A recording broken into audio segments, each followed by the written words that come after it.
નમસ્કાર દર્શક મિત્રો, મિરર ઓફ ધી વર્લ્ડમાં આપ સૌનું હાર્દિક સ્વાગત છે। તરસાલી સુસેન રોડ પર વૃદ્ધાની હત્યા મામલે આજે મકરપુરા પોલીસ દ્વારા આરોપી વિશાલ સરોજને સાથે રાખીને રિકન્સ્ટ્રક્શન કરવામાં આવ્યું। મકરપુરા પોલીસ સ્ટેશનના પીઆઈ જે.એન. પરમારે અને એફએસએલની ટીમ હાજર રહી હતી। પોલીસે વિશાલ સરોજને કોર્ટમાં રજૂ કરી 3 દિવસના રિમાન્ડ મેળવ્યા। તરસાલી સુસેન રોડ ઉપર બાયલાલ સોસાયટીમાં રવિવારે મળેશ કે પાડોશી જ યુવકે વૃદ્ધાની સોનાની ચેન માટે તેમની હત્યા કરી દેતા વિસ્તારમાં ભયનો માહોલ છવાયો। પોલીસે ગણતરીના કલાકોમાં પડોશમાં જ રહેતા વિશાલ દીપક સરોજને ઝડપી પાડ્યો।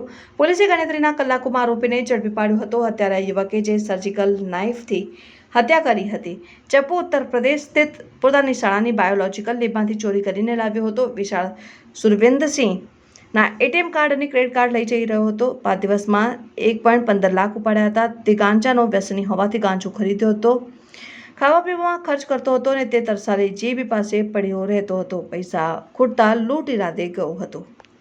હાલ અત્યારે રિકન્સ્ટ્રક્શન કરી રહ્યા છે। આગળની તપાસમાં એ કોને કોને સહારો આપ્યો, ક્યાં ગયો તેની તપાસ આગળ કરીએ છીએ। એટલે હાલ આ રિકન્સ્ટ્રક્શન પૂરું થાય એટલે બીજી તપાસ હાથ ધરવામાં આવશે। હા, સાથે છીએ એફએસએલ, જ્યાં આગળ કોઈ બ્લડ ધોવાય, એવિડન્સ કલેક્ટ કરી શકાય એટલા માટે પણ એફએસએલને સાથે રાખી છે।